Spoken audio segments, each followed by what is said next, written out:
Okay. Yeah. Hey. We're back. Hello.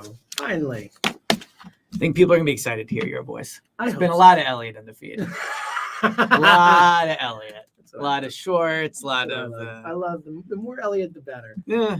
I mean, that's both my views now because Jack's doing final. I was going to say, I'm definitely let the minor voice on both the feeds. Yeah, you're just the one that they come for, and then they're forced to listen to us. No, that's how it works. All right, let's do this. Love you guys. Let's roll. Hey, hello. It is the Go Birds podcast presented by the Bet Park Sportsbook and Casino app. Elliot Short Parks and James Seltzer together. Who would have thought? Thing. I didn't know we got to be every together. once in a while. I figured we would do it. You know, I didn't know we actually got to do this together. What a wild thought that is, at least for today and not Saturday. Unfortunately, we'll get there. Elliot's got to cover the Sixers game. Again, big deal. I've said this before. I'll say it again. Like, you know, they'll say, you know, I'm living in the. Oh, now I'm gonna mess the quote up. I believe in you. Living in the best moments. Like, I'm looking forward to life. No, Drake's line. I'm looking forward to the memories of right now. That was really the Daily Pod.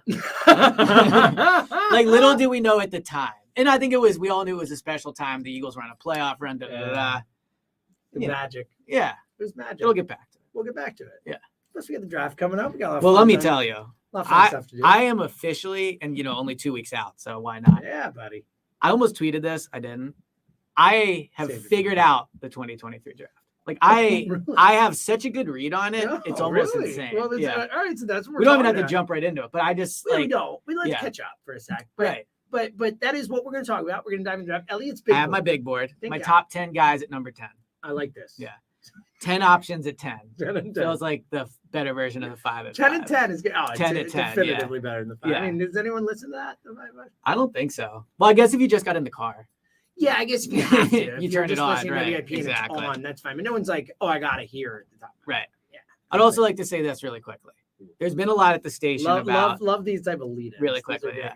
Just let me get this off my chest. There's been a lot of talk at the station about what callers can call what stations. I'd like to say definitively, Justin from Tennessee is a Go Birds call. Yeah, without a doubt. Like what kind of not even a question. And frankly, I think Tom from Abington and Tom from Vancouver are too. I agree. I think you can make an argument Tom from Abington was a midday one. Without a doubt. Yes. But it is where we start every Saturday. I think he became a Go Birds. Right, exactly. So I think those three are definitively ours. And then Chris, I think, as well. Oh, yeah. Chris in Ocean City. Yeah, exactly. I mean, there's a lot. That CJ doesn't call as much, but he's definitely Go Birds caller. Yes, so that's the thing. And it's like, you know, oh, this caller's our caller. That. Like, we all know that Go Birds has populated the station with correct. Yes. I mean, like, there are so many great callers to the station who are because of Go Birds. They break in through Go Birds, and then look, it makes us happy to see you. See, that's the thing is go off and fly. This is nonsense from these other shows. We're like, call whoever you want, man. Exactly. As long as you call us, because you're our people, we're happy. You can enjoy calling the station. And I'll say this: like, we don't need to like, oh, they're our guys. We just know they're our guys. And if people, if you're a Go Birds listener, you've never called in, like we're the show to call first. You know, if you're gonna call in a WIP. We're the soft landing spot. Yeah. Couldn't be two nicer guys. Everyone's at the station's nice. But in terms of just complete no adversarial bone in our body, you're very safe with us Saturday from 1 to 3. We just want to have a good time with us. Yeah, 100%. Hang out, you know? But yeah, I think it's a great point to make because I do think that, you know, that morning show and the midday show and the afternoon show, it's always about that. But like Go Birds has the best callers and we populated the station with the best callers. And 100%. It's just what it is. It's just a fact. Like, yeah, the afternoon show trying to say Justin Tennessee is their caller. No, it's like, 100% our caller. It's you're Moss 123. That's bullshit. I love Herb, and I wish Herb called us. Herb is their caller. Herb's their caller. They can have him. Yeah, 100%. Yeah, Justin's kind of the better version of Herb, if we're being honest. Herb, you can keep calling. I mean, Justin is our official draft expert. Yeah, exactly. Mr. SEC. Yeah. I'm happy you brought this up because it's nonsense. I have another opinion to start it off with. Ooh, I love this. Later on, by the way, I have so my Zoe's first wedding. Oh, yeah. Why I was away this weekend. That's right. So I got some Zoe's first wedding stuff coming up later. Your uncle came to the show, and I couldn't remember where you were. It was Vermont, right? It was in Vermont. That's what I thought. For some reason, I thought it was in Canada. No, it was Vermont. Yeah. It was great. It was a good time. Is he ready for this hot take? I'm bored. That's why I'm here. All right, let me tell you. It's just better when it's sunny. The sun, I'm in. I'm in on the sun. It's a fun thing. Like, dude, the weather has been unbelievable these last 2 days. I mean, like being in the city, it's just It's just so much nicer. That's a take. I think that's just a statement of fact. Well, like, that's the joke about the hot take. Yeah. There's literally a seasonal affect disorder is a depression that people get because there's not enough sunlight. Well, you do. I will say now that it's sunny again, you do realize how not nice it was when it was cold. Yeah, I'm with you. Oh, it's brutal.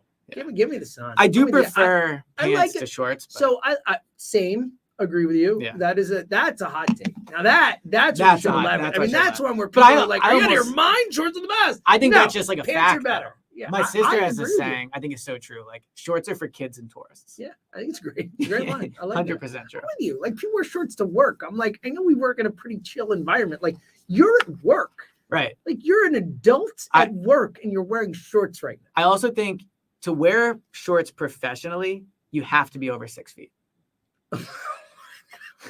What? Like Ike Reese. Ike can pull off shorts. I think Ike can pull off shorts. I think if you're going to John Clark, I've seen him. He can pull off shorts. Whether they can pull it off or not is a separate discussion. Because I agree, the taller you are, the less the shorts cover half your legs. Yeah, like a box, an elf or something 100%. Like that.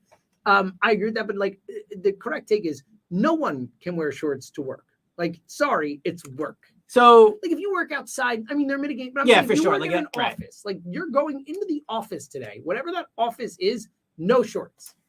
I agree with you 80%. I think our job, I can't decide. Well, our job, they let you do it. That's what I mean. Like, I'm still anti. I don't think I've ever worn shorts. I'm still a grown man going to work, and I'm going to take that seriously. Because I'm only 5'9". Don't play this audio for Ike Reese. Well, again, we clarified this by saying Ike can wear shorts. I can. I can pull it off. It is what it is. Again, if I were Ike, I wouldn't. Yeah. At an office, but you know, I can get away. I can get away. Yeah. All right. That's good. That's good banter. Well, it's good to talk because we're a pod divided right now. Yeah, a little bit divided. Like, we're not look, super don't get me divided. wrong. I'll just say this off the top. You're definitely in on Bijan. So like, you can say whatever you want, the graphic, whatever. I know you. I've talked to you enough. There is literally no shot. If they draft Bijan at 10, you will come on the pod and be like, I will not be sad. I will not be upset. It's not mine is more like the Bijan or bust thing. Like, I would not take, like, he would not be my top choice at 10. Like, I would much He's not number one on my big board. Yes, and he shouldn't be. But yeah, I'm not gonna be. I want them to trade back and take Bijan. Trade back 5 or 6 spots and take Bijan. Like, I'd be fine with that. Right. Like, my only counter real quick to that is I think that I agree with you, but I think you can make that argument for every player. Like, but I'm saying I do feel uncomfortable taking a running back at 10. Like, I do. I just do. No matter how much I think it's fun. And again, I will be excited to watch Bijan in the Eagles offense if it happens, which it won't. But I would be excited to watch him in the Eagles offense. Like, there are a lot of people who are like, absolutely not, no way. I'm not that guy. But I definitely am the guy who's like, I probably would not take a running back. So it all shakes out. And again, I know it's about who's on the board, and I know there's a lot of different factors, but like, if I'm in Howie's chair, I would struggle to pull the trigger on a running back. So my thing is, like, if me and you were having this discussion, really any other time, and it was just a discussion about positional value in the draft philosophy, we would sit here and be on the exact same page, right? Like, you don't take fun of the team. I wouldn't even honestly, idiots. We 100%. Like, now I will say there's a difference when Saquon went 2 and Ezekiel went 4. Like, there's Eagles difference. are a better team. Yeah, right. And they're more ready to win and all that stuff. I think like, let me put some effort to get you that final 10% over, because I know where your heart wants to be. I know you don't actually want them to take a cornerback at 10 or a tackle. Like, I know you don't. I want them to take Jalen Carter as well. Let me tell you this. Like, he's going at 5. I'm not trying to be Mr. like things I've heard. I do not think Will Anderson or Jalen Carter getting past 5. I've said that the whole time. Yeah, but I believed it a little. There was a part of me that was thinking. Remember, I said on the pod, I was like, I think he's going top 5. I think unless they trade up to 3 or 4, I would trade 5. I would trade 30 to go up and get Jalen Carter. That is if I could choose what I would have the Eagles do, I would trade up to get Jalen Carter. And I'm probably with you on that. When we get into the big board, like, that's where I'm probably at too. But here would be, let me give you like my elevator pitch on why I think you should just get on the Bijan train. Because if you did this any other year, it's fun. Well, no. So here's my issue when people are anti-Bijan. Like, I've listened to Joe DeCamera say it, right? And he's like, you just don't take a running back at 10. And we agree. If you can get Jalen Carter, get Jalen Carter. But then this isn't a philosophical discussion. This isn't a big picture discussion about draft value. It's a very they have to discussion make a to pick in 2 weeks, right? Well, yeah, so they could trade though. But they could. But like if I'm not you have to take somebody. Yeah, I'm either trading up. Most likely, I either want them to trade up or trade back. And I think that's what they'll try to do. Yeah. I think if Howie could have his like druthers within realistic, like I don't think Jalen Carter's falling to 10. So that's done so. And I certainly don't think Will Anderson is. No, but he's there's no world. No shot. Like I don't think he gets past 5 ever. Is there a chance he gets past 3? Maybe. Like the Eagles' best. There's a chance 3 quarterbacks go in the top 3 spots. Well, I think there's a chance 4 go in the top 4. It's possible. Like and probably 15%, but it's not 0%. I agree. So in an ideal world, if you really wanted to say like everything went Howie's way, it would be, 4 or 3 quarterbacks in the top 4 picks. One of Will Anderson or Jalen Carter goes, and then he trades up to go get him. I think that's what he would want to do. I think that when you look at the 10th pick, you want to go get a special player. Like this is not a time to get a flawed prospect. You didn't make this trade with the Saints with the hopes of getting someone that you could have got at like 18 last year, right? So ultimately, I think Howie's goal is going to be is sacrificing draft capital. You hear how much he talks about all the picks he has to move up and take Jalen Carter. Especially when he has 13 picks next year, whatever. 100%. And he has a 30th pick and he has a 2nd round pick. They have a 3rd round pick. So an extra second if you combine the one, all of those things. So I think that's what he's going to want to do. But if you take that off the table, like let's just say it's not happening. Either the team's not trading with you, it's too whatever. That's not happening. I personally don't see a player at 10 that I think is a better prospect than Bijan. So while I agree with the logic of ideally, would you want to take an edge rusher there? And there are some names that I like at 10, but I just don't think those prospects are as good as Bijan. And then it's like, well, could they take an offensive tackle? I've come around 5% on the idea of taking an offensive lineman, but I don't think those prospects are as good either. So while by the way, Skoronski, not Scolari. Forget Skoronski. I apologize for that. It's funny you said that. I kept saying Scolari instead of Skoronski. Well, we'll just call him Scolari. Can we? Yeah. All right. We're talking about Scolari. Yeah, exactly. He's got the Northwestern guard. Tiny arms. Yeah, tiny arms. He's going to be a guard someday. Very tiny arms. So I heard Dan Jeremiah talk about it. And he said that he thought it was far more likely if the Eagles did go line that they would go with Paris Johnson because that's like a true tackle. So the only counter I would give to Daniel Jeremiah is if they don't think Cam can play guard, then maybe you draft Scolari. And not just that, it's also that next year Cam is going to be the center most likely. Exactly, so right. So there's some logic there. Now, I think Paris Johnson is a way better offensive line prospect. Like way better athlete, longer arms, taller, faster, more athletic, can play a more important position, all those things.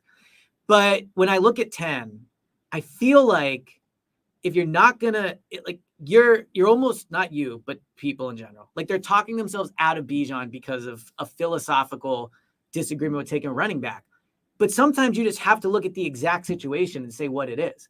Bijan at 10, yes, in an ideal world, would you be able to trade back to 14 and of course. But do that. Of course. But again, you could make that argument for any player you like at 10. Like ideally you trade back and get him at 10. But I look at Bijan and I think he will come here and be so good. I think you will get 3 or 4 years of healthy Bijan will be better, in my opinion, than probably any other player you draft at 10. Now, hold up though. Like you could say that, but for a fact that there will be players who go in the 10 to 20 range. For sure. And there'll be people that go in the 30s and the 40s. Like they're going to be dudes who are better players more important players than I agree with that. There will be, right? But I'm just saying based off what I see. Like you're right. Like there will be people like Justin Jefferson clearly fell way further than he should have, right? Like there are going to be those players. But when I'm looking at the guys at 10, I just see flaws everywhere. And the only flaw I see with Bijan is his position. And so when you think about the fact that they have this pick in the top 10, they have a resource they don't normally have. They have a chance to get you. We talked about this 2 off seasons ago, maybe. I guess it would have been like blue chip guys, like young talent that is saying that's a special player. Regardless of the position, Bijan is a player that opposing defensive coordinators will have to wake up on the Monday before the Eagles and go, all right, what's our Bijan plan, right? And I just think the chance to get that guy, it's like a no-brainer to me. And the other part of this is it's been spun as a luxury pick.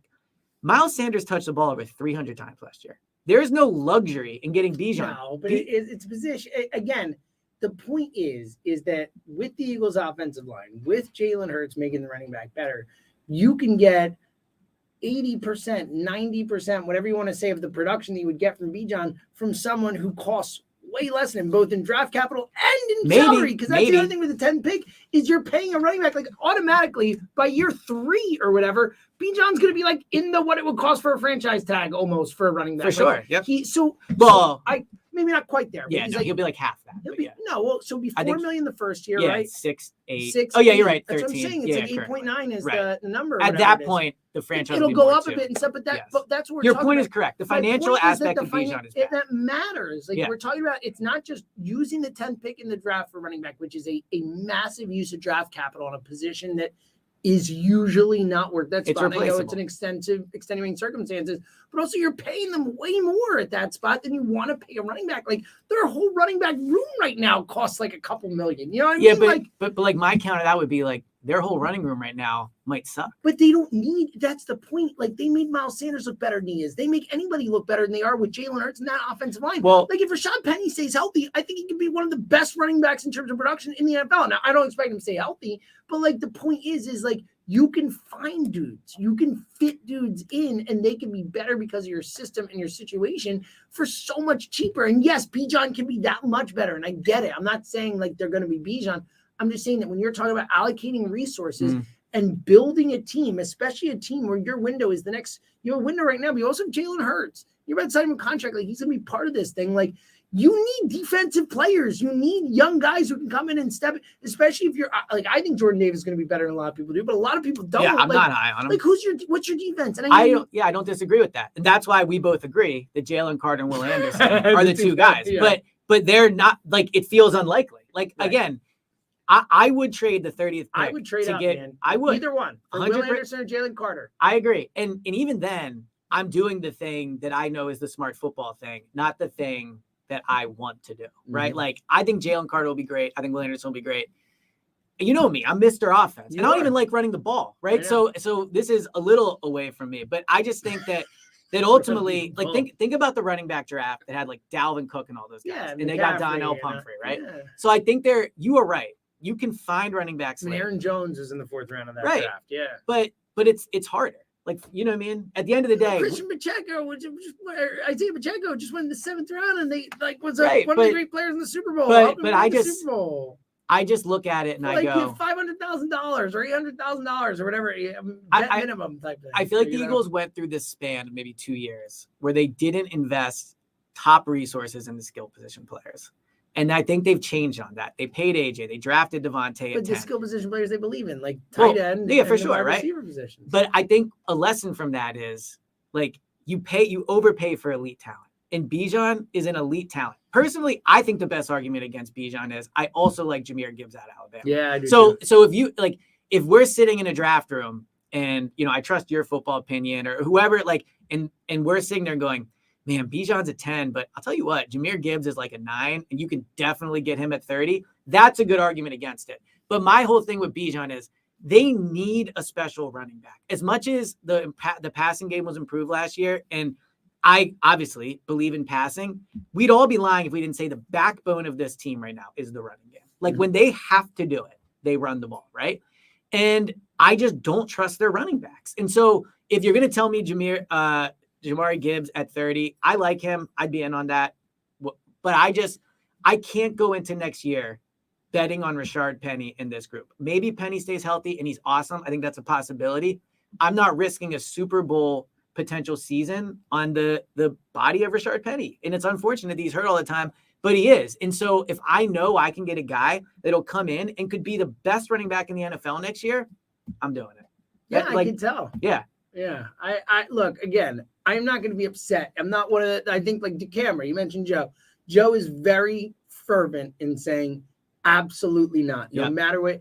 I'm not there. Like we've talked about it. Like I get it. If they, I'm not going to crush him if they, and again, to be clear, I do not think they are taking Bijan. Like I would put it at 5% that they. I'm at like 15. Okay. So you're still low is the point. And here's why. And this is like only on the pod type of thing. Like the last few off seasons, it feels like whenever how he's zigging when others are zagging type of thing. Not even so much that. It feels like whenever they try to send one off-season message consistently at all these events, the combine, the owners' meetings, they always do the opposite. Like last So offseason, you think the fact that they're like being like, we're not taking Bijan. my read on it is too many times have I believed what they've said, and they've just gone and done the opposite. Okay, and I think they're that's interesting. Like, because they definitely are, they do not want people to think they're taking Bijan. There's no question. Right. So that's like my like real one auto downloader take is my smoke signals are up on this idea that, you know, they're making like that they don't want anybody to think they're going to take Bijan. And, you know, like Howie would never do that. Right. Except for then what do you say to Peter King? I don't know what he said to Peter King. What do you say about Peter King coming out and saying he thinks the Eagles could take Bijan? Yeah, well, I don't know where he's getting article. that. Right. He's obviously plugged in with the Eagles. Right. I'm sure so, Peter King's sources are better than our sources. So maybe I am reading this right, and his sources. You're saying that everyone except Peter King is getting the wrong story, and Peter King's getting the right story. I'm not even saying what people have reported. I'm just saying, having been at 2 league events with the Eagles, the vibe I get that they're sending is we're not taking a running back at 10. And it feels very similar to we believe in Quez Watkins as our number 2 receiver. Like last year, it was, well, if there's all these touches for, you know, you're going to take away touches from Devontae and Dallas, and you don't pay receivers. And if you look at blah, blah, blah, blah. And then they went and paid AJ $100 million and completely took Quez out the offense. I'm just saying the vibe I get is I think they're more open to it because, again, what player is better than Bijan at 10? Like you're basically just betting on a position. One of these corners will be better. One of that defensive linemen who goes after, like Nolan Smith or the kid from Pitt, like it's possible. One of these guys will be better. Yeah, for it's sure. possible. Probably possible. Well, or at least better positionally speaking. More valuable is probably a better way to put it. Better is relative because I mean Bijan might be the best at the position. I mean, look, if Bijan hits what he can be, he will be extremely valuable. Sure, like, extremely valuable. Sure, he will not as valuable as an all-pro defensive lineman or something.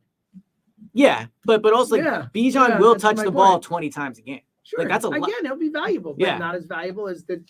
You know, if Nolan Smith becomes an all-pro defensive, pass rusher, he'll be more valuable. If the kid he'll be worth becomes more. An all-pro defensive lineman, he's going to be worth more. If Christian Gonzalez becomes an all-pro cornerback, he'll be worth more. Well, it's just a fact. Let me ask you this, and let's remove the names from this. Just honest question. I'm not sure where I fall on this. Do you think we're reaching a point where it's just going to end up that offensive players matter more? Because I agree with you. Like edge rushers matter more, right? Like I am with you on that. Rushing the passer really matters. Eagles win in the trenches. We saw that last year.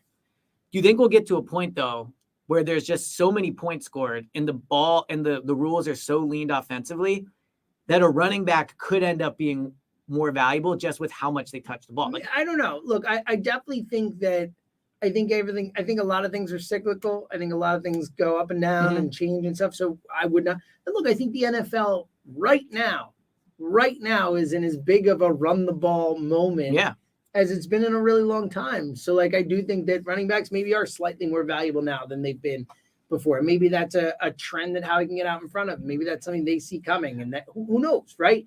But I don't think it'll get to a point where running back is close to the value of a position. Well, and you see that in the contracts and that's too. And again, I think the bigger part of it is it's not just the way the game is played. It's the fact that these guys, that you are signing up for, all likelihood, except for the few Adrian Petersons of the world. You're signing for one contract. You're signing for one contract. You're signing for a short run of greatness, hopefully greatness at best, and still with the again, that dude Breece Hall last year. Wow, that guy looked like a great second running, and bang, ACL tear. Yeah. It's just it's one of those things where Saquon himself. And it happened to Carson. It happens. It happens all the time, Yeah. and it's a position where they get beat up more. So I just think those are the type of things that you factor in when you're talking about why it makes it, no matter how good the player is, a riskier decision to do that high in a draft when you're talking about that capital. And I've been thinking about it more because I think in some ways the heart of the Bijan question is: do you use this pick 10 for this window?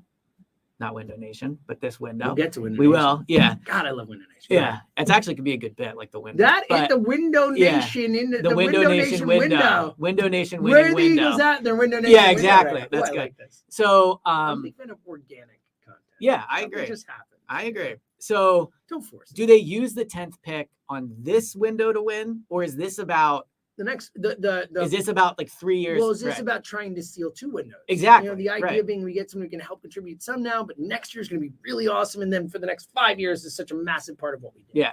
And I think that like the smart guy football take is you use a 10th pick on someone that can be a foundational piece for right.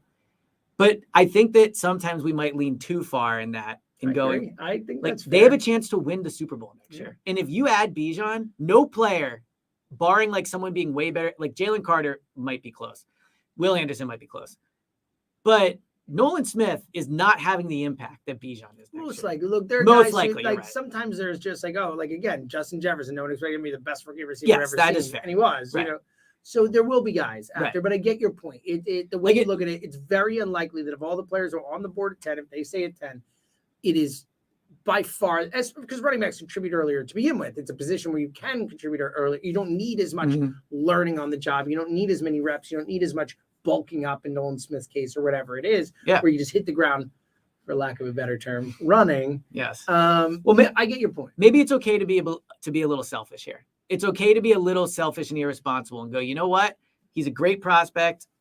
There's not other great prospects there. We can win right now. Let's just do it. And you were right that maybe in 3 years we'll go, man, that was a reckless decision. But if they win the Super Bowl and Bijan's a big part of it, I mean, people, you know, we did this for a while with like, well, Ronald Darby was a good trade because they won a Super Bowl. Yeah. So the impact of that he can have in helping the team win will greatly matter if by that second contract we're sitting here and going, well, you know, blah, blah, blah. They win a Super Bowl with him and he has 1,500 yards and 12 touchdowns. You know, I don't think anyone will question it. All right. We're going to get to Elliot's big board for the Titans pick coming up in a sec, but it's a great time of year. Baseball and golf are back in full swing, and the Pro Hoops playoffs are right around the corner. And let me tell you, tomorrow, the Bet Parks Picks Pod, which is actually, as always, today for you YouTubers out there. Shout out. You should listen on YouTube, watch on YouTube to get the exclusive. You get to know a full day ahead where we're at with this stuff. We will be talking about the Pro Hoops playoffs. We'll be diving in, giving all our thoughts. Elliot, let's just say it, hoops expert this season. Pretty much. Went from being just a hoops fan to a hoops expert, official. Yeah. That's really long. I was thinking of something else to say. There's the only way to put it. That's what it is. Yeah. So we will give you all that tomorrow. It's going to be awesome. Bet Parks, of course, is a proud official betting operator of the PGA Tour as well. And in my hand, when you have the Bet Parks app in your hand, you have all you need to get some skin in the game. It's the only sportsbook app that we here at Go Birds recommend, the Bet Parks Sportsbook and Casino app. You can bet golf every weekend, plus pro baseball, basketball, MMA, hockey too, football futures. We'll talk more about that in the coming months. Weeks and months as well. And of course, live in-game betting, all kinds of options to make money, same game parlays, so much more. And here's the deal. All new users bet $10, you get $125 in sportsbook bonus. If your first bet wins, the betparks.com has the terms and conditions. New users and winning bets only. Sports bonus bet must be wagered once. See website for details. Remember, all new users bet $10. You get $125 in sportsbook bonus if your first bet wins. You must be 21 in Pennsylvania, New Jersey, or Ohio. Gambling problem.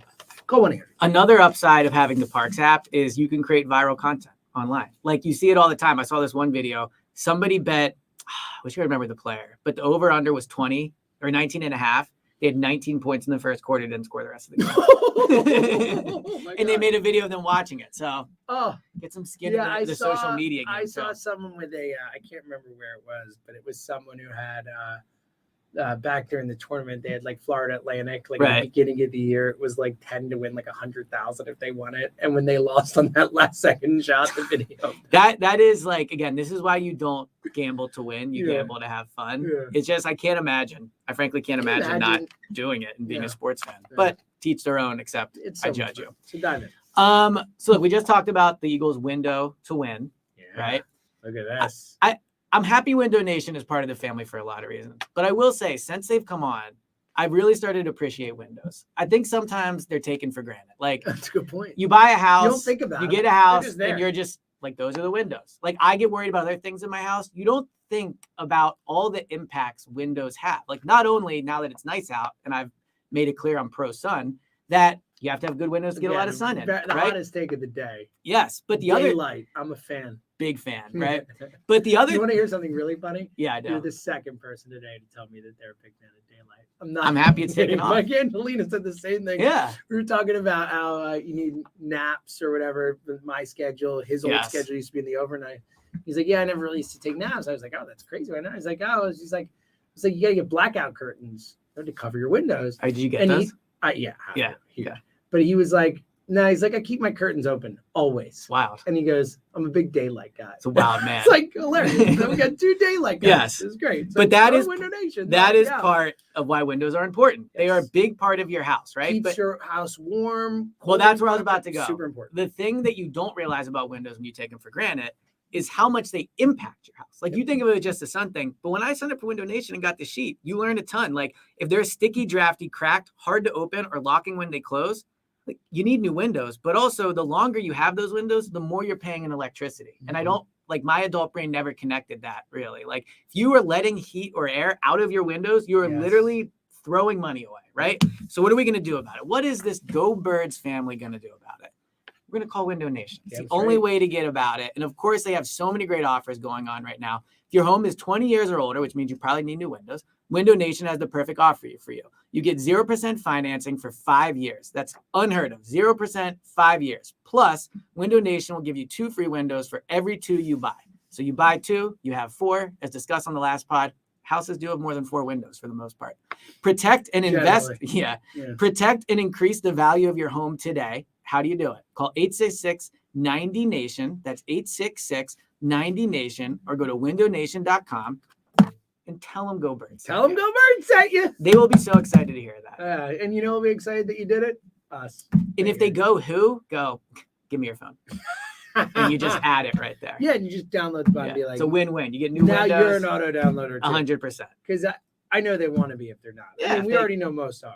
And if they're not, it's just sad to think. Yeah. Like imagine think about this. Imagine being an Eagles fan, not having the Parks app, having drafty windows, and not listening to Go Birds.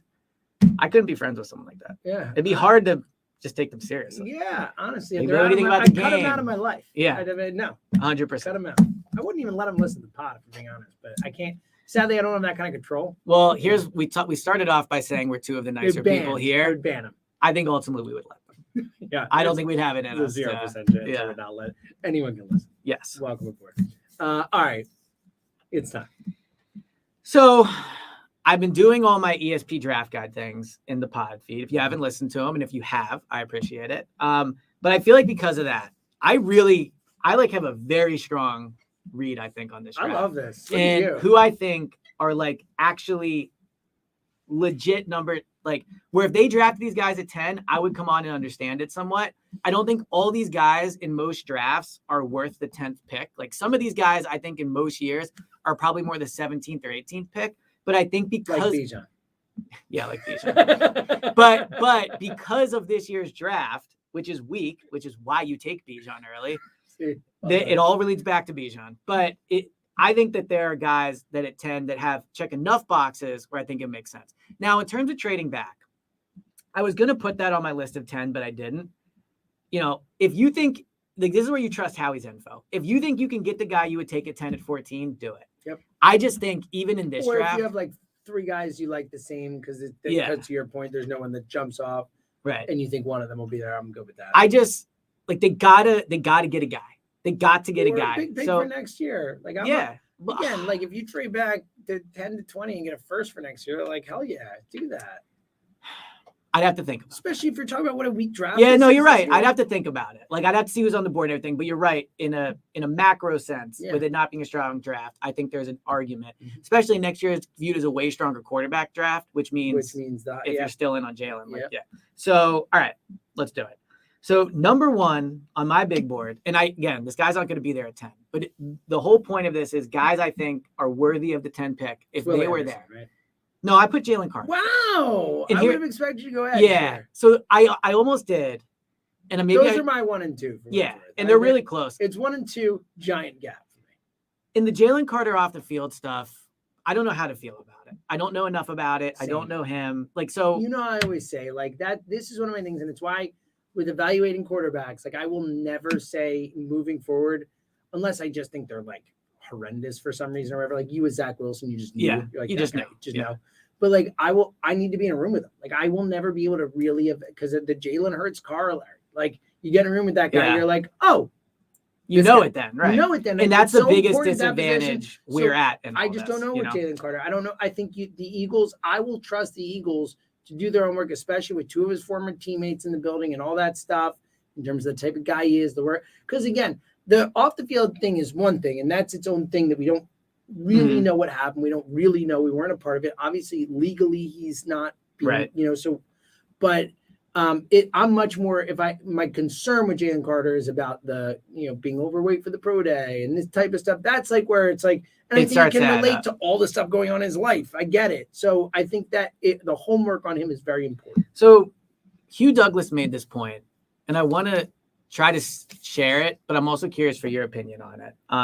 So like he made this point with Jalen Carter that I thought was super interesting, that all of us, like, you're 40, right? 41. I'm 35. I mean, I don't know how old the people are listening right now, but we were all in our young 20s, and we probably all made decisions back then that we wish we wouldn't have 100%. made, right? And what Hugh said, I think is so true, is like, sometimes people make those decisions and it just breaks your way that night. Like you go somewhere you shouldn't be and it ends up not really mattering. It's a great right? point. You're in a car with somebody that whatever, right? I don't know Jalen Carter. What he did was wrong that night. But I do think there is a point with this where we have to go, like, I am not going to end a man just because of that. And again, I don't know. There could be other things there where it all adds up and the overweight stuff. But I have a hard time looking at a 23-year-old and going, you made this decision. It went this way. And because of that, I'm out on you. I feel the same way. So again, especially like, look, if he, there are decisions you can make at that age where I will be out on you forever. Yeah. Well, yes. Right. But this, I don't think, again, Hugh's point, and I agree with that. I mean, I can think of many times in my early 20s where I did something I absolutely can't believe I did. And I wish I hadn't done it. You're like, I can't believe I did that. Very lucky it didn't go another way. Right. Absolutely. People are like, what did they do? But it was very, All right. So Nothing anyway, that bad. I was not racing anyone or doing any stuff, but so we all had our moments. So the reason I put Jalen Carter 1 is just because it's just a perfect fit. Why? And again, I know you don't want to draft too much for need, right? But like, man, Jalen Carter fits just exactly what when they it's need. The talent and the need. Yeah, exactly. So perfectly in that. Yeah, and Will Anderson's too for me just because the sack numbers are insane, and he's gotten 37 and a half sacks I think in his years at Alabama in SEC. Like, it's just insane. So for me, they're 1 and 2. And it is what it is. Same. They're not going to get them, but I think Howie would go and get them if he could. They have to trade. Yeah. Right. All right. So number 3 is Bijan. We've gotten it. We've done that. All right. So let's move on. Okay. 4, because now it's interesting because we've really only. I mean, Will Anderson we haven't talked a lot about, but we both know we would obviously take that guy over everyone else. We haven't really gotten into. We've mentioned names, Nolan Smith, the cornerbacks hanging out there. We haven't really gotten deep into names. So okay. So this is my board. This is not how I think the Eagles would do it. These are the guys I like the best at 10. Number 4 for me is Jackson Smith and Jigba out of Ohio State. I'm pretty sure that's how you pronounce it. So I'm happy you went for it. Yeah, thank you. Well, someone DM'd me and said, and like really laid out how to say it. And he was like, I can tell you're just like not saying it. And I'm not going to continue. So did you know that, and I'm assuming this, unless there is another Smith and Jigba out there, his brother plays for the Pirates. Did you know this? Oh, really? No, I didn't know. There's a someone Smith and Jigba playing for the Pirates. Wow. I'm just assuming it's a brother. I mean, you would think I'll Google it while as a fellow hyphenated man. Yeah, if I saw Shore Parks out there, I think you would assume it, but I didn't. So why do I like him at 4? I think he reminds me a lot of Devontae Smith in the way that he is a professional wide receiver that is currently in college. Like, he is an excellent route runner. He can play on the inside. He can play on the outside. When he was on the inside, when Garrett Wilson and Chris Olave were there, he put up like silly numbers, like 1,200 yards, 9 touchdowns, despite having great other receivers around him. I think one thing I learned a lot from Devontae is if you are a great route runner coming into the NFL, your chances of succeeding are so much higher because Devontae, look, physically, he has a lot of elite tools. I mean, you don't go 10th overall and you don't put up those numbers without having those. But Devontae was so much more prepared for the NFL. And not to bring Reagor into this, but I think one of the main reason Reagor struggled, in my opinion, is he was not a good route runner. And look, there were parts too where he didn't improve on it. We can get into how hard he worked, whatever.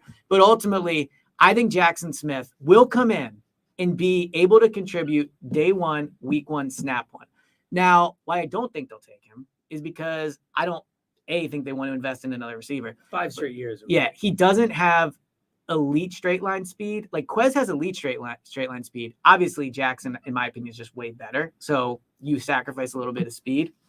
a bit of concern with him is I think he only played 3 or 4 games last year because of hamstring injuries. Like, how much of that is he didn't want to risk it for the draft, which I would completely understand. I don't know. Just saying he does have some injury concern. So number 4 for me would be him. Yeah, I can't take a wide receiver. Yeah, there. but I just like him a lot as a player. I get it. I get it. His brother is on the Pirates. Okay. Well, he's a professional athlete. There you go. Number 5, and this is a new one for me, but I think almost if you had to say to me, Elliot, like who are they most likely to take at 10 if they draft at 10? I think it's this player right here. Ooh. I think it's Myles Murphy out of Clemson.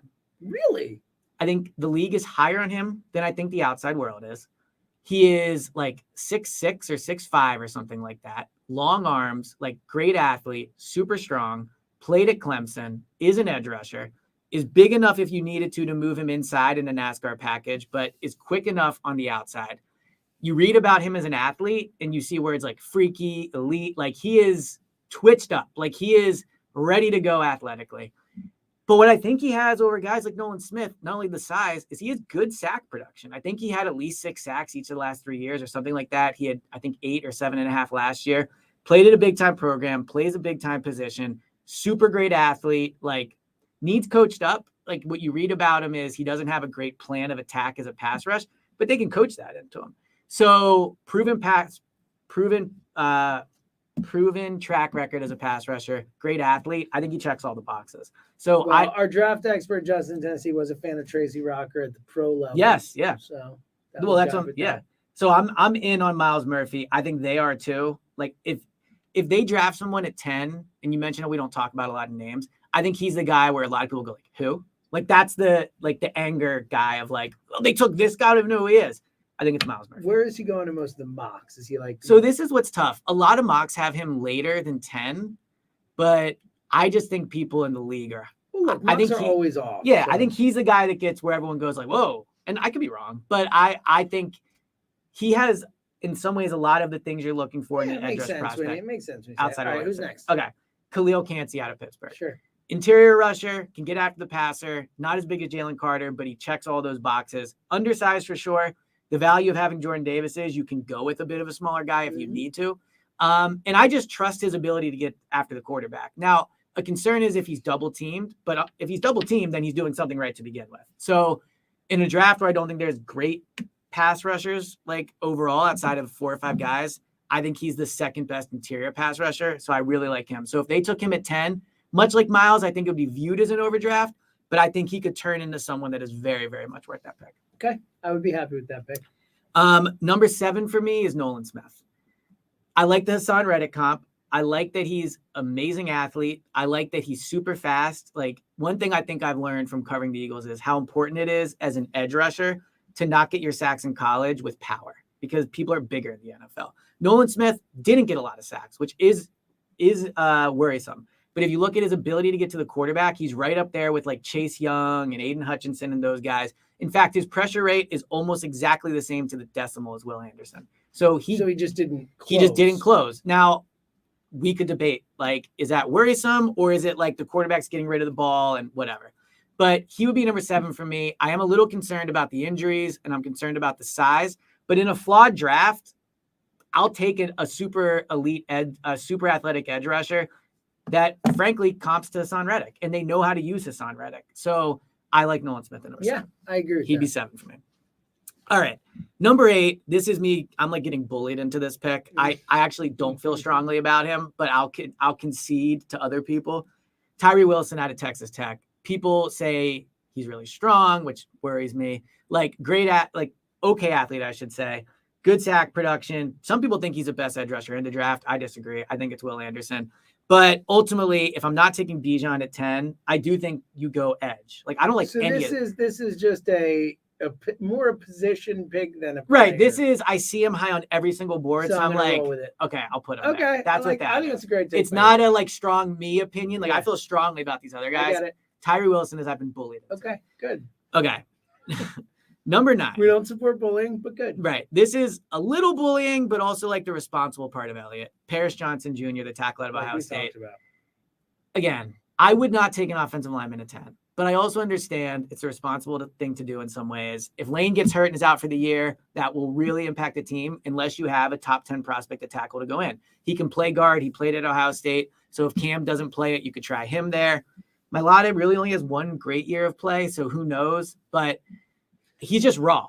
But he's an extreme athlete, like extremely great athlete. He's just raw, but that tracks well for the Eagles. Right. Because that's why I would want him over Skoronski. The whole thing, Scolari. Yes. The whole thing with Scolari is that he's like a technician, and it's all like that. It's like the most boring thing you could read. Well, it's also like the guy we don't need. Like, we got the coach to get the guy where he needs to be from all that stuff. Right. Like, take the freaking athlete and give him the stoutlet and let him do his work. Which, by the way, who will play a more important position. Totally. Okay. Yeah, because I think Scolari could end up being a guard. So 10 for me, and this is, again, I'm like struggling to get to 10 here. There's not 10 guys you'd be happy with at 10. But 10 for me, I would put Devin Witherspoon.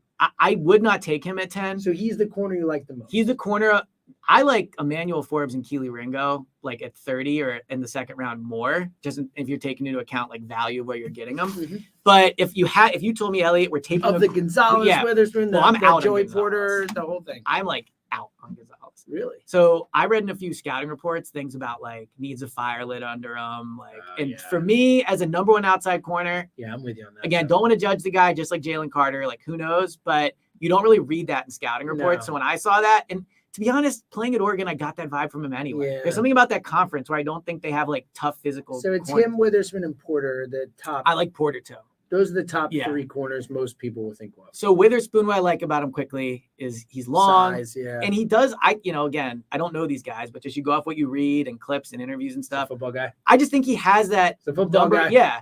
Like, I don't think he's Sauce Gardner, but I think he's the closest in terms of just. Yeah, no one's Sauce. Like, that's an unfair. Exactly. But as personality wise, like I could picture him showing up to the draft with like, number one corner, like whatever. Yeah. Like so if they were going to take a corner at 10, I wouldn't do it because I think Slay and Bradbury are going to be here the next 2 years, but he would be the guy to take. Okay. I think you did a great job. Thank you. I'm really these.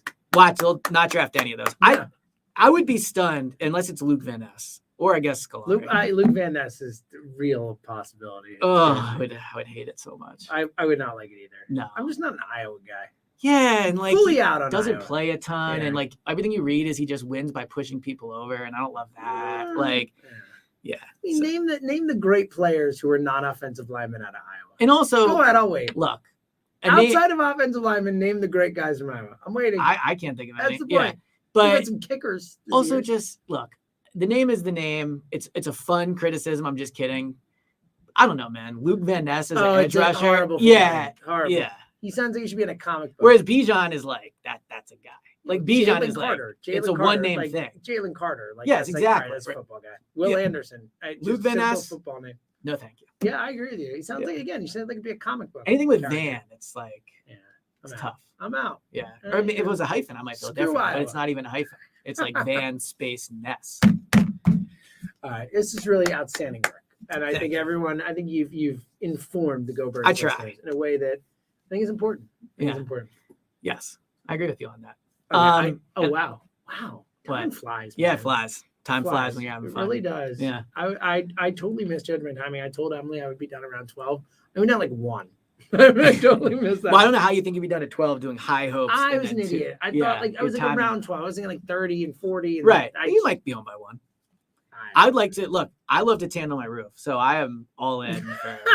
All right, let's get to Big Spot coming up in a minute. I actually have a super cool final thought. Yeah, we got. I was going to show you a video. I got a whole thing for. Okay, all right. Final thoughts were the time to shine. As far as you did your big board, I'm going to do final. You will never believe this about me specifically. I was floored when I heard this about myself.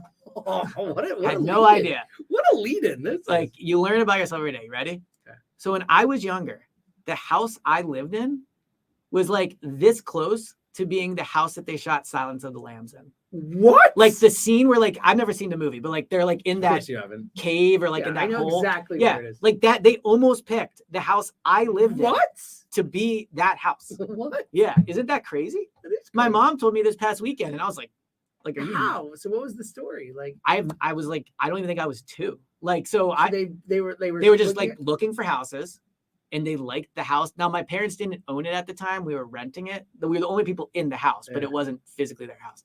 But Yeah. I mean, imagine I would like, and they didn't own it, but I was saying to them, imagine if they did it and you owned that house, how much it would be worth now. Oh. And they're like, well, who would want to buy a house? I'm like, lots of really weird people. I'm sure people it would be like buy a museum. I mean, Silence of the Lambs, you could argue, is one of the most known popular movies of all time. Ish. I love when you just make extreme bull. It's not. I feel like it's what about your whole like the most money is the most known? Like, no. I said the most money should win the award. Best. Yeah, I know. yeah. But still, I think a lot more people have seen other movies. No. But I'm saying I think Silence of the Lambs referenced in pop yes, that's the point I'm making. It's like a common theme. It is a commonly referenced. Hannibal Lecter gets brought up. Yeah, all that. it's got to be. I mean, again, I don't know where you would end the number. I think it's a great take by you. But isn't that wild? That is pretty wild. Yeah. Especially that you just found out. Although in retrospect, we probably would just got kicked out if they filmed it. Yeah, there, so. exactly. It wouldn't have worked out great for you. No. Okay.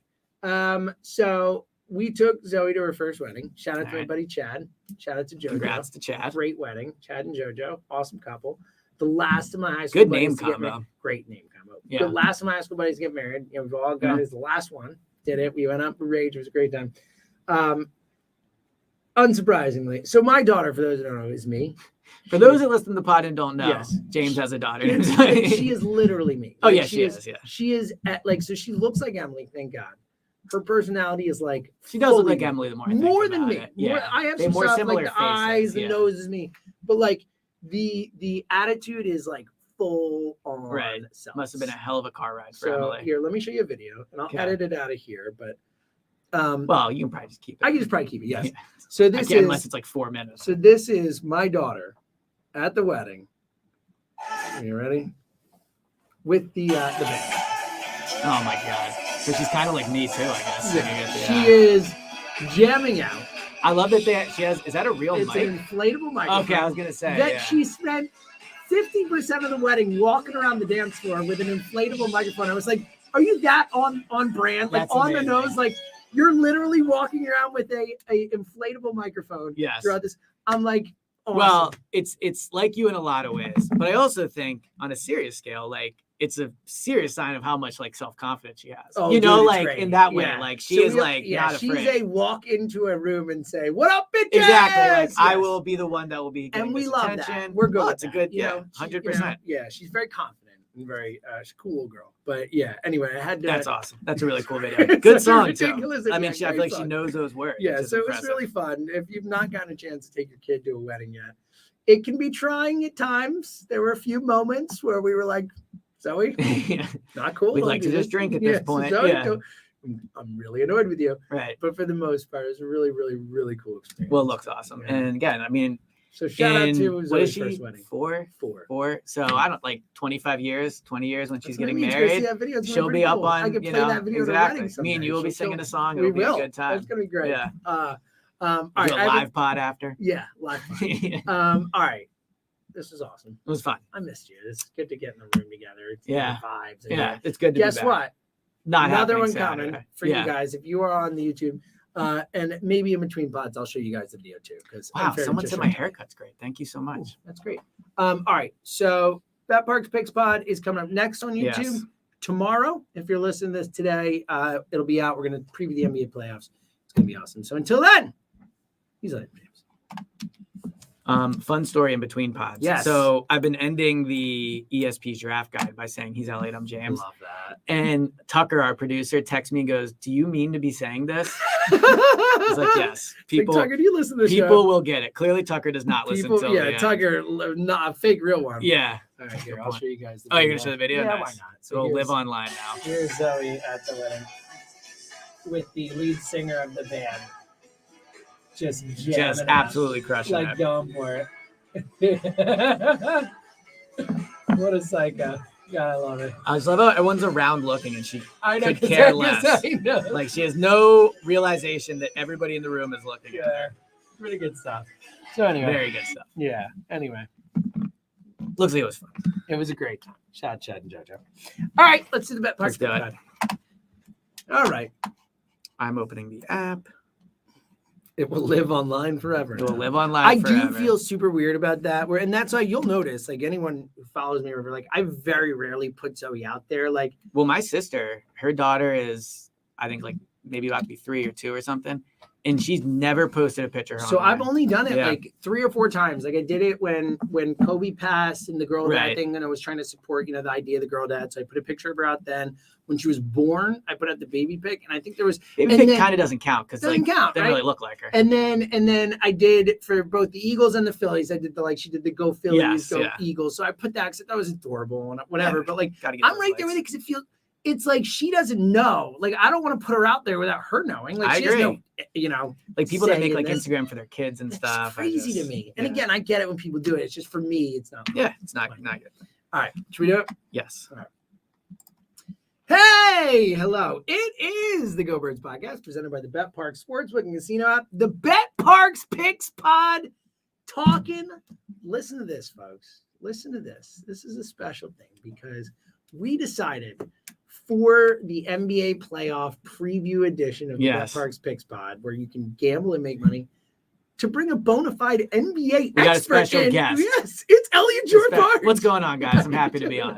Special. Yeah. I mean, I enjoy normally doing clap your hands, but it's good to be on an Eagles. By the way, if you have not checked out, especially with the Sixers heading into the playoffs, if you're, generally we're all 4 for 4. I know some people are just Eagles fans, whatever. But if you're 4 for 4, like check out the pod. Clap your hands has been great. It's Elliot, it's Kyle Newbeck talking Sixers. Going to be doing it throughout the playoff run. Obviously, it won't be as fun as our playoff run was, but we are going to do daily. You are. Yeah. Well, I really thought about it long and hard, and I don't think we'll promote it like we did in like day 1 and day 2. Like, steal the thing. Yeah, exactly. But I get it. It just works so well. You're part of it. Yeah. You're allowed to. I mean, no one else is allowed to. No, I will say that's like a real commitment. I mean, like if the Sixers actually go on a run, like NFL playoffs, like a month. This is like 2 months. I love talking Sixers. Look at you. So it is what it is. Yeah. All right. So NBA expert guy. Yes. This pod is your playground. Well, where do you want to start? Though I will say, I mean, not to my own horn, but I did bet on the Bulls last night to win. But well, the funniest story ever is DeMar DeRozan. I was like, they're better. DeMar DeRozan's daughter yelling during the free throws. Did you see this? No, I didn't. You didn't hear about this? No, I didn't. So DeMar DeRozan's daughter sat 2 rows or something like that behind the basket, and every time a Raptors player shot a free throw, as soon as they shot it, like not like when they were on the line, like when they were releasing the ball, she screamed. And for a quarter, everybody was like, who is this? Like, how is this so loud? And they figured out it was DeMar DeRozan's daughter. And the Raptors went 17-33 or something like that from the line. And they won, and then Bulls won by barely won. 3 points. Back. So she's a hero. Yeah, she's MVP. Yeah, her Levine's 39 kind of helped too. Yeah, Levine. Well, I've always been a Levine guy. You're a bucket boy. Yeah, I am a big bucket boy. Let me ask you a question first. Good. Oh. Well, it's kind of ruining the whole thing. I know, but we'll bring on another basketball expert named James Seltzer. Right. What do you like? What's your opinion on the Joel MVP thing? I'm just curious where you fall on it. Like, what's it mean to you? Like, what do you think about it? Like, I feel like there's actually different opinions on it, and I'm just curious, like, as a sports Philly fan, like, what's your opinion on it? I mean, I think he should win it. Mm-hmm. I think he deserves to win it. I think he probably should have won it last year. I mean, on a basic level, like, do I care that much? No. Like, I think it's cool. We've only seen a couple MVPs in my lifetime in this city, and they've all been Phillies. So I think Iverson. And Iverson. Yeah. Yep. The Iverson and then 3 Phillies. Yeah. And that's all I've ever seen. So like I think it's neat, but like I don't care that much. Like I'd rather they win a second round. Like if you told me he can win the MVP or I'm guaranteed to win the second round playoff series, I would take the second round playoff series 100 times. Now, is this with like they could lose in the conference finals, or you just don't know the outcome? I just want to see him get a second round. That's more important to me than him winning the MVP. So, other than the 10 to win 65 bet. Well, I was gonna say, talk about some good advice we actually gave on this pod. We actually gave good advice. Dude, by the time it closed, we gave it at like plus 600, then it was plus 500. It closed at like minus 2,000. Yeah, and he's gonna win it. He's gonna win it. So a lot of people are gonna lose a lot of money. All right, so here's my Embiid take. And I'll try to be over the top about it. But are you going to be over the top? I know where you're going with this, and it's very over the top. Oh, well, I wasn't going to go there. Good. But I'll fly around the sun of it. I just think like, man, I think it's being underappreciated in a lot of ways. Like, for a lot of reasons. A, I think the MVP is the NBA MVP is the hardest MVP award to win. I think because in football, it's almost always a quarterback, so not every player is really eligible for it. In baseball, there's 2, right? Like, so if there was an Eastern Conference MVP, Joel would have won it each of the last 3 years, arguably, like maybe Giannis, yeah, right. But you figure he came in second. So 2 years. So you're saying this year? Yeah, 3 years in a row. Would this be the third? This would be the third. Yeah, you're right about that. So I just think like, man, when you think about Philly sports and like guys that we care about and like people that we follow, like we used to say all the time, like Carson is one of the names we said in our lives more than anything. And frankly, Bijan's getting up there with like, but like Joel has been through it all. He's been through it all. And he's been here longer than anybody else. Like Carson really wasn't here that long. Like Bryce Harper hasn't been here that long and hasn't been through much. Like McNabb was probably the most comparable to Embiid in terms of just longevity and like roller coaster of emotion and all that. And I know it's not a championship. And what James is referencing is me and him were texting about whether this can mean more or just as much as a championship. And my opinion on that is just whatever means the most to you is what, like, I can't tell somebody how to feel. Okay. I agree. The championship means more to the city than MVP, obviously. I just think that, man, this is such a cool moment in Philly sports. It's, you know, we don't see NBA MVPs very often. We don't see MVPs very often. And it's such a culmination of everything this guy has been through. I have been such an Embiid hater. I don't like centers. I didn't think he could get it done. We'll see if he can get it done.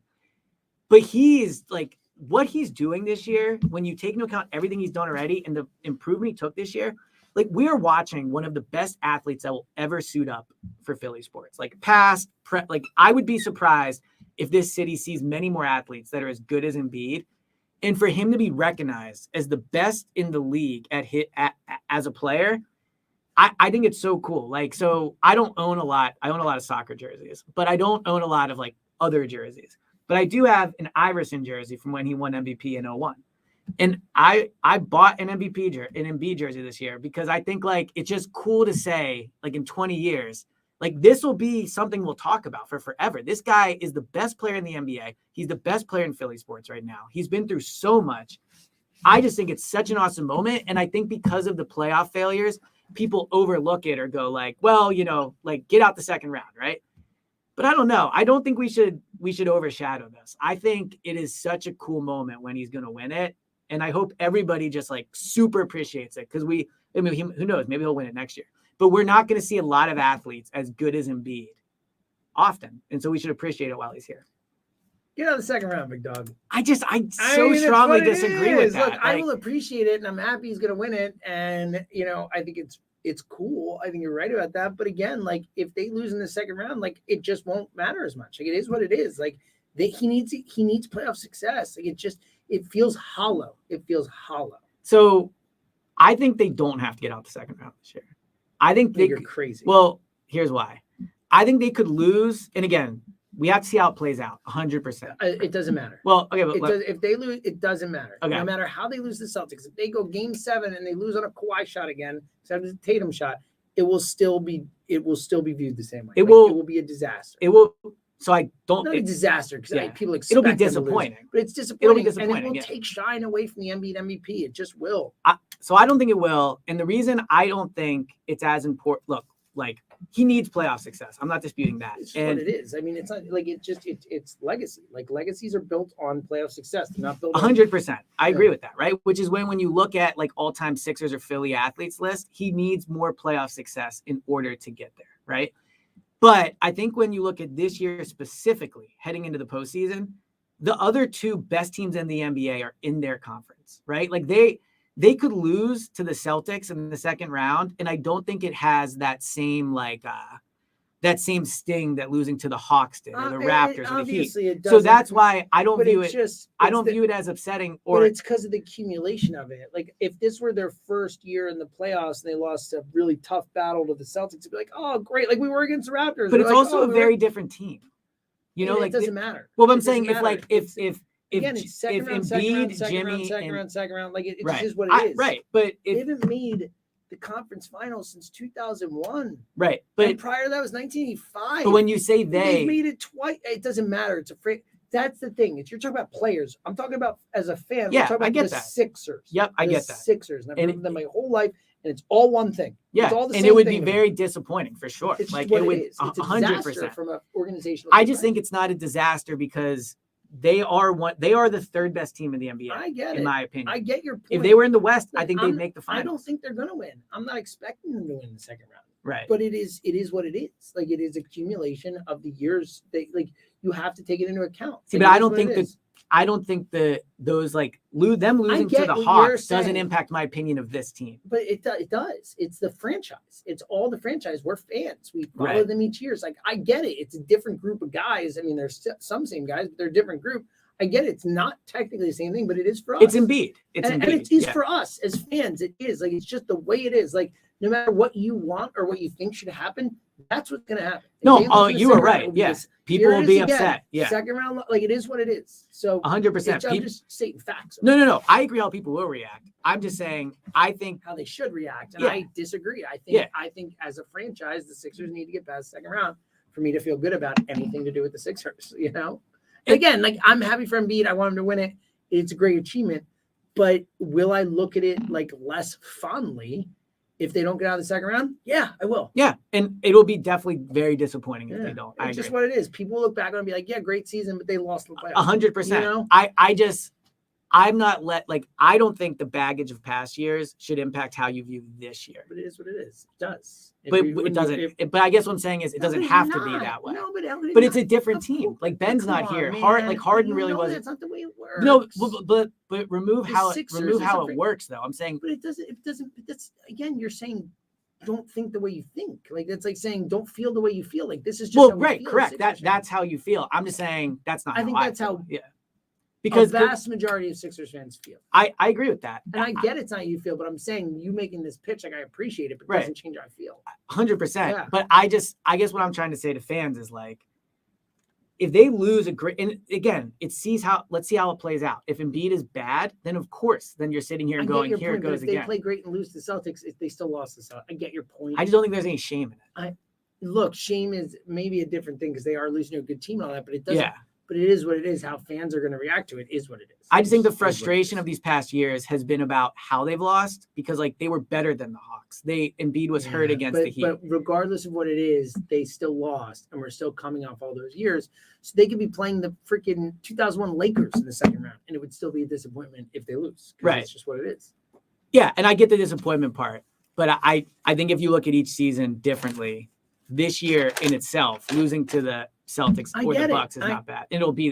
I get it, but it doesn't. You can't do that. I get your point. I agree. The Celtics are better than the Sixers. They're a great team, right? But the three best teams in the NBA. I mean, I think Phoenix probably. Yeah, Phoenix is tough because they've only played together X amount of games. They're 8-0. That's what I'm saying. Like, they are unbelievable. So it's like, how do you say anyone's better than that? Like, I don't know. Yeah. Like, I think if I had to bet right now, I think it's Phoenix and the Bucks. And Durant's also, like, I'd probably pick the Bucks, but, like, I could see Phoenix winning it. Like, I think he's won something like 23 of his last 24 games. He's 34-13 this year. And I think a lot of those losses were early. So Phoenix. A lot of those losses were early. You're exactly right. So anyway, I get your point, and I think it's a very mature adult way to look at it. It's just, I'm telling you that I don't think that's how people will feel. I agree with you. Okay. I'm just trying to tell people, give them some perspective. I get it. And you're right. It's not how it's going to be. I know. Yeah. I appreciate Especially in the moment. All right, let's get to previewing this NBA playoffs because it is a great time of year. Baseball and golf are back. And as we're about to talk about, the Pro Hoops playoffs are right around the corner. In fact, playing games happening now. We'll get to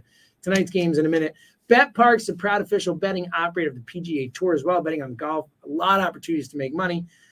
In my hand, if you're holding the app, you have all you need. Currently. Or in Elliot's hand. You technically in Elliot's hand right now. You have all this. You need to get some skin in the game. And that's what makes it so much fun. We talk about it. It's way more fun when you get skin in the game. We're going to watch it anyway. I'm going to watch these playoff basketball games. You know what's going to make a freaking Memphis Golden State game a lot more fun? Betting on Golden State or whatever it is. It is just the way to do it. You, of course, can bet on golf every weekend, pro baseball, a lot of opportunities. Who's going to hit home runs, strikeouts, all the good stuff, live in-game betting, same-game parlays. So much fun stuff to bet with. And all new users, here's the deal. If you bet $10, you get $125 in sportsbook bonus if your first bet is a winner. It's an amazing deal. BetParx.com has the terms and conditions. New users and winning bets only. Sports bonus must be wagered once. See the website for details. Remember, all new users bet $10 and get $125 in sportsbook bonus back. If your first bet wins, you must be 21 and present in Pennsylvania, New Jersey, or Ohio. Gambling problem, call 1-800-GAMBLER. All right, let's get to these series. Yes. First round series. So do series and then and then we'll do like Championship. quickly. Okay. Yeah, we'll just do quick ones. Do you have the Real series quick odds on- in front of me? You? I Because I don't. don't. I'm I just do not pulling either. up. Well, I was just thinking of talking about the series Okay. All right. in general and then making our bets for the championship. Okay. Real quick, just for the 2 playing games tomorrow night, since we won't talk before then, do you have any strong thoughts on Bulls Heat? The Heat are a 5.5-point favorite over the Bulls, and then OKC Timberwolves a 5-point favorite. Yeah. over So I OKC. like OKC. I do too. Yeah. Like Timberwolves just feel like a mess. Shea is my guy. I'm Dude, in on I Shea. think he's one of the 8 Yeah. to 10 best I players in like- the NBA. I think there's an argument for him to be like 4th or 3rd in MVP. I think he's probably like 5th. I don't think you can put him at a Tatum. I think the top 3 are the top 3. It's Embiid, Jokic, and Giannis. Yeah. They should be the top 3. I think Tatum is pretty clearly 4 with the record and all Yeah, that stuff. I agree. But I think you can make an argument SGA is Like 5. in terms of just overachieving and Yeah. doing something that was not expected. Yeah. Like I don't, other than maybe Donovan Mitchell in Cleveland, I don't think there's another. Well, there's guys on the Donovan Kings. Mitchell statistically has had an amazing season. Yeah, and the tough part about the Kings is they're so kind of spread out. You know. I do think Jaren Fox does deserve. Yeah, or and Sabonis. too. Exactly. Yeah. So, Yeah. but I think Shea is right there. I love Shea. I'm with you. I like the Bulls against the Heat too. I do. You do? I think the Bulls are talented. Where is it? It's in Miami. It's in Miami. But I think the Heat, like, they're not good. I agree with you. They're not good. I agree with you. There's They got something Jimmy, about like. I know, yeah. Bam. Like they're gonna make some big Is plays. DeMar DeRozan's daughter going to be there? Good question. Is she yelling during free throws? I like the Bulls. I think the Bulls are more talented. I'll go with you on the Bulls. So we like. So real quick, just if you wanted Little to, parlay. a little. Think about this. This is just to have 2 basketball teams win a game. Is this That's all money you need. lines? If you take the Bulls money line and the OKC money line plus 642. Really? Wow. Well, I guess you're taking both the road games. Yeah, but still plus 642. Yeah, no, that's yeah. And that's pretty crazy. I agree. Now the Okay. Bulls, Zach LaVine's playing really well, It's a but good bet right there. yeah, man. I agree. Okay. Let's just quickly run through the series and then we'll get to some actual odds, but just general takes on the series. Sixers, we both think 5 or Yeah. so. 4 I think or they'll 5. win it in 4, but maybe think you can they say sweep. 5. I I, like just that. think they're way better. So Yeah, I think Yeah. there could be a Bridges game where Mhm. the how the hell could you trade me? Well, I game. was on a Nets pod and I compared Bridges to MCW because he's just a player putting up great stats on a bad team. Oh, They buddy. didn't like that. Nor should they. No. I mean, he's a He's a better shooter, yeah. Dude, Mikal Bridges is awesome. He's awesome. No, I'm in on Mikel. Yeah. I think he's Michael really, Carter really good. Williams was not a great. Well, what's player. crazy is he did win Rookie of the He Year. did. Yeah. But that literally the worst teams. on the Agreed. line. Yeah. No, I think Mikel I is. think Bridges is awesome. I think he is too. Yeah. I'll be curious to see what he like maxes out at. Yeah, I mean, I think he's gonna be a max player. Yeah. All right. Hawks Celtics. I think the Celtics roll that series. I think that is an easy. We'll get back to that. I think, and for what it's worth, I think whoever wins Bulls Heat, I think the Bulls win it. The Bucks win it 4. I think the Bucks are a really bad matchup for both those. Agreed.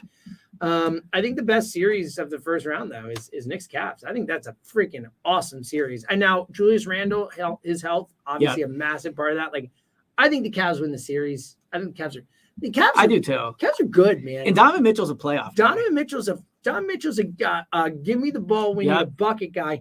Evan Mobley might be the best young defender in the game. Yeah, like the Cavs have all the pieces. Darius Garland's a player. I like Garland. I like them a lot. It feels like they need one more guy. Yeah. But Mitchell's pretty close to being like. I mean, you think about they're some young, of those playoff they series. haven't had those moments. And the Knicks have been playing well, but I just don't trust their guys as much. Me neither. Like, I love Jalen Brunson. I think that guy's an awesome player. But like, quickly, he's gonna have to play great in this series. Like, I really like the Cavs in this series. Yeah, I feel good about it.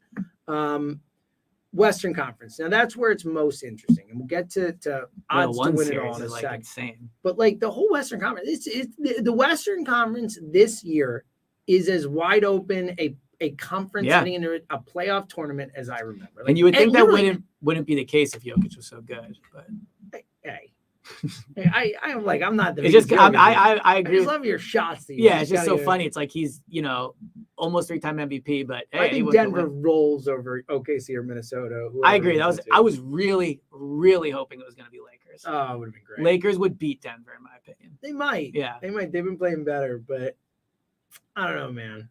Well, Denver's going to win that series. Denver's definitely. Yeah. I agree. I'm saying I think Denver would have. Although, did you see the whole thing about how Denver's not been playing well? I know, but neither of these teams are going to have to take advantage. But hold up. Denver's had the 1 seed locked up for like 2 Agreed. months. So Yep. like Denver's not been playing well in games they didn't really care about. But did you So see let's be honest. did you see what the GM said? He said he thought all of the MVP discussion was a distraction for the team because it got so ugly. Like, what a loser What are comment. you talking about? Hopefully that's a real quote. I saw it on Twitter. Uh-oh. It seems like it was, to be fair. I think Denver is actually a little underrated heading into this postseason. We'll get to the odds of it at all, but Warriors Kings series, interesting. You A know, really good one. it's a really good series. The Yeah. Kings are good, man. The Yeah, Kings they are are. a fun team. And they're going to be so ready. That crowd for that game, It's gonna first be playoff crazy. game, what, since like the And they're early so 2000s close, or too. something like that. Like that's gonna, well, they're like an hour apart. Yeah. That's what most people don't realize. They are literally an hour apart, Golden State and Sacramento. They hate each other. You know, they're like Sacramento always the little brother, the Golden Yep. State big brother, all that. And this is 3-6, right? And 3-6. And Yeah. again, look, that they got home court. And like the Warriors have been amazing at home. They have been horrendous On the road. They're like 30-8 at home or something like that. Look, and that place for that first game is It's going going to be wild. wild. With that being said, the Warriors are not going to be intimidated by that. I'm picking the Warriors. Yeah. I mean, I love I don't it, have the series and odds in front of me. I'd be curious to know what they are. But I'm rooting for the Kings, but like, I'm taking the Warriors. I like De'Aaron Fox. I like Sabonis. I like the guys they have. Their coach might be coach of the year. But am I really going to pick against Steph, Clay, Draymond? That's my point. I just feel Wiggins like, is yeah. back. Jordan Poole. especially against a team that just doesn't have those moments. Yes, That I has agree. never been there for those moments. Never really had that opportunity Yeah. to get it. So, all right, one more Next series. Next series, 2 more series to get to. Lakers Grizzlies. It's an interesting one because the Grizzlies obviously, like, for a long portion of the season, felt great about the team. Yeah. Then the whole Jaw stuff happened. Now he's back. Steven Adams almost definitely not going to be playing in this series. It looks like he's a super important part of what they do. Yeah, well, especially with Anthony Davis. Yeah, and Anthony Davis has been great. He's been really good. Like, he was a great player of since the he came month back. in the Western Yeah, Conference. I think they've been really good since he came back. The D'Angelo Russell trade was really good for them. It just feels like my concern with going to the Lakers is when it feels like everyone's like, oh, yeah. Oh, I pass 100% set agree. up for the Lakers. They're not as good as we think every time. Yes, and I Memphis just- has been good all year. Like they're the 2 seed for a reason. I just don't know if I trust the Lakers to win 4 out of 7. I agree with you, but at the same time, I also I don't It's necessarily. LeBron, and it's I know. Well, the last time they were in the playoffs, they lost to the Suns, but the Suns were way better. I'm going to take the Lakers. I am too. Yeah. I don't have the balls to not, but I haven't been following the Grizzlies closely. I'd be curious to I'm know how very they've done torn. since Ja came. am very torn about. Well, Yeah. Ja looked good a little bit towards the end, but he also might not be Ja. Right. And then I think fascinating. Well, it was series. the Suns Clippers. Suns, I think it's the Clippers. best series of the first round. by I mean, far. Kawhi and Durant, like in the Yeah. first, that's freaking awesome. Like if you had to pick, Well, you know, Westbrook and Durant too on a lesser well, scale. I didn't but think in about. terms of I didn't even think about Paul that. But I mean, George, just yeah. like the idea of look, if you had to pick, like, it's like the 3 dudes of, if you had to pick them of the last 10 years or whatever, who had the most impactful, moments, whatever you want to say in the game. It's LeBron, Durant, and Kawhi. well, I think Steph is up. Oh, and Steph. I was curious who you were going to leave. I was yeah. thinking of forwards. Yeah. Excuse me. I was for sure. only thinking of forwards. Curry is obviously Curry's maybe number Curry. one. Well, yeah, and I think Curry and LeBron. LeBron is Yeah. probably number one, but Curry's right there. It's yeah. LeBron, Curry, And Either Durant. way, yeah, I was talking about forwards. The 3 most important forwards in the game the last decade. So I think the Clippers might be a fake team. Oh, I absolutely love the Suns in this. Yeah, I like am, the I'm Suns. fully out on the Clippers. Yeah, I don't like. Yeah, this whole thing has not worked. Right. Like at what point have They're they in, looked they're great? out. What They win game. Like and again, I I'll can say see it them again. losing by 40 in the first. 8-0 game. with Durant. Yeah, I don't think That they're going to seems lose pretty 4 good, out of dude. 7. Yeah. Seems pretty good to me. Yeah, so we feel strong about that. All right, Yeah. so let's get some odds to win it all because I do think these are pretty interesting. Yes, All right, I'm pulling them up. I'm going away from this here to the game. I have the odds right here. Okay, good. So You're talking about NBA championship odds, right? Fire Okay. them off. All right. We doing any guessing here? Or we just reading them off.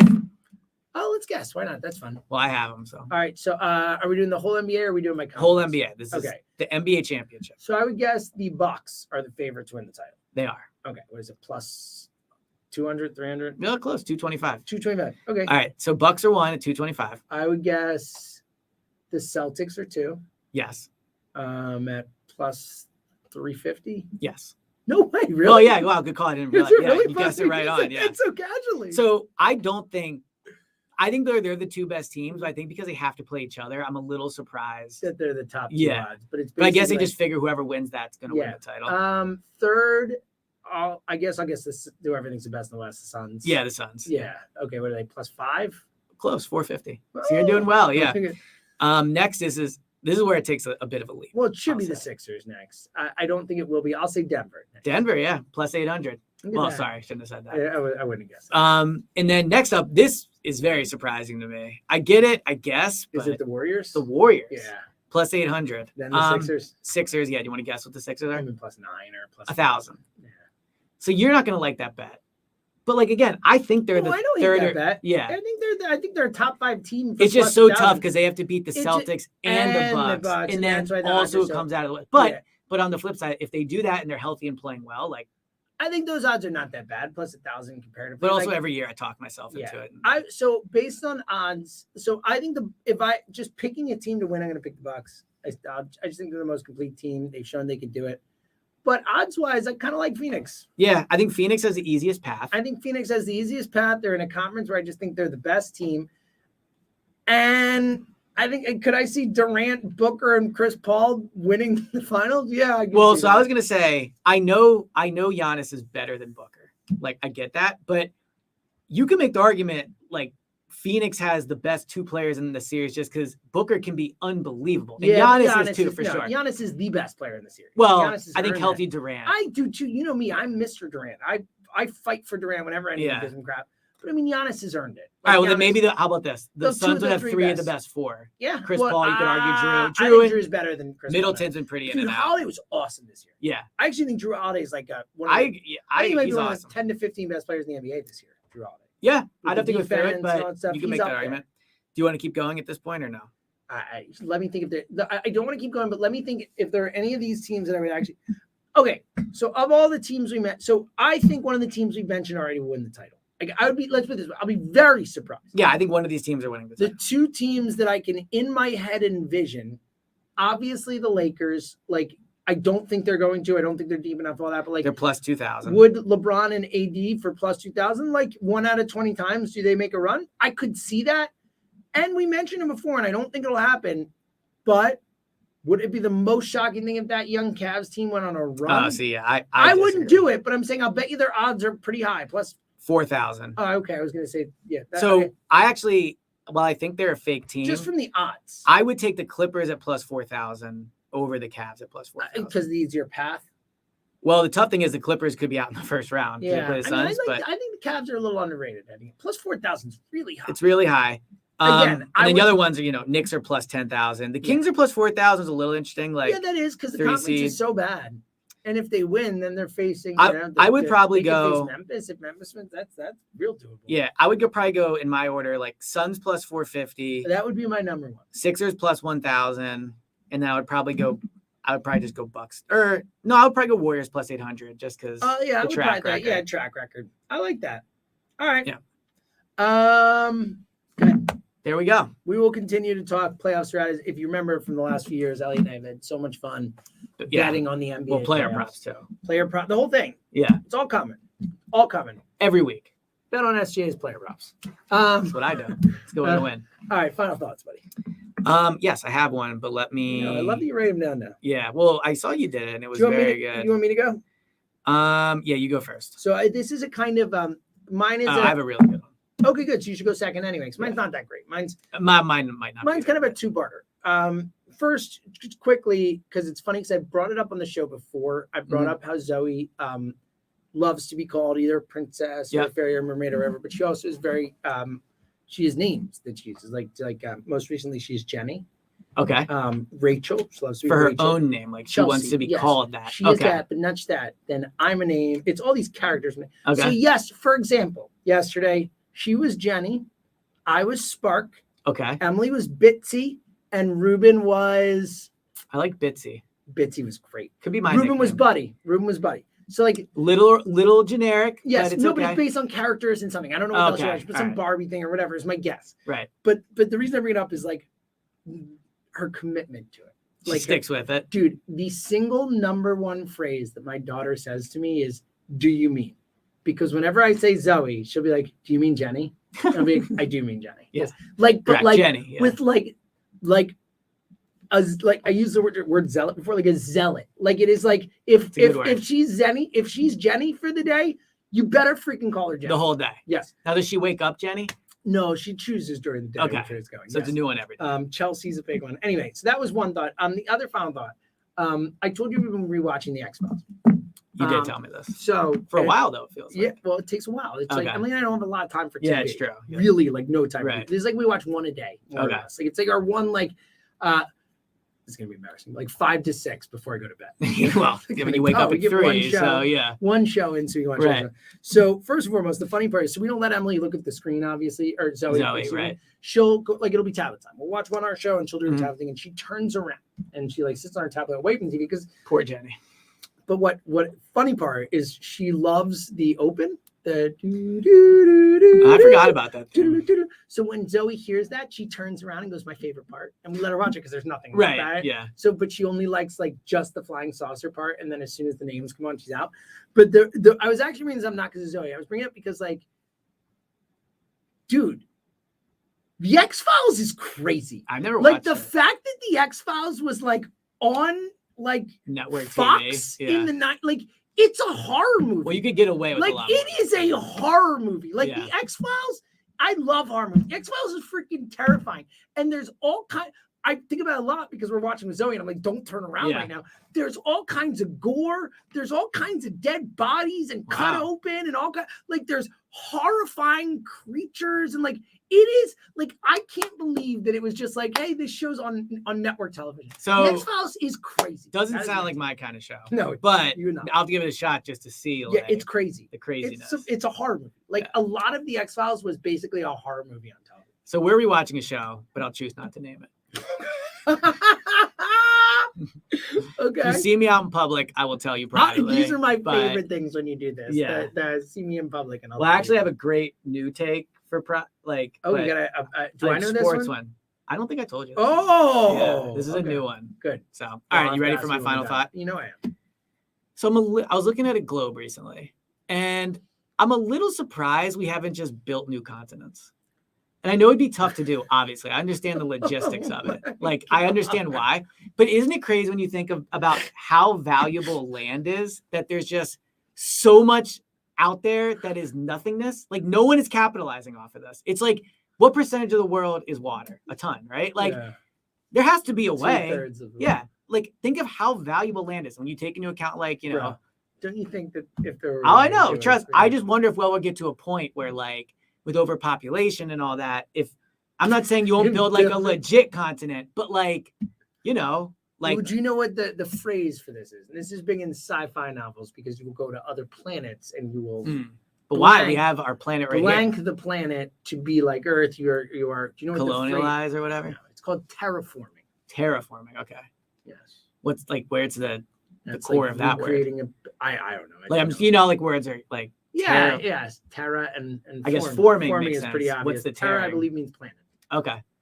Yeah, so I would, you know, that makes sense. Probably not in our lifetime, but just keep it in the back of your mind. I feel like it could be a good money making scheme. Okay. If we could figure out. I think it's a great idea. Yeah, how to build continents. How to build new continents. I think there'd be a lot of money in that. Yeah, I think there might take a carry little bit of money piece by to do piece. It. The tough probably a pretty cheap operation building it. No, I think it would take a while. You need a lot of capital. But imagine if they could do it. Like it would change the world. You'd probably win a Nobel Peace Prize. I love a Peace Prize. Well, not Peace Prize. Whatever. Nobel Prize. Yes. Yeah. I think they should be in the same category. I'm just saying, like throwing takes in. Yeah. So anyway, I was just thinking about that. Yeah, looking at a globe. I love you're like, this is a great. I can't remember where I was looking at a globe. Build new continents. Yeah. It's my thought. I like when a lot of water out there. Really, really, really, really big. Something to think about. Continents are about as big as you can get. So. All right, I gotta go.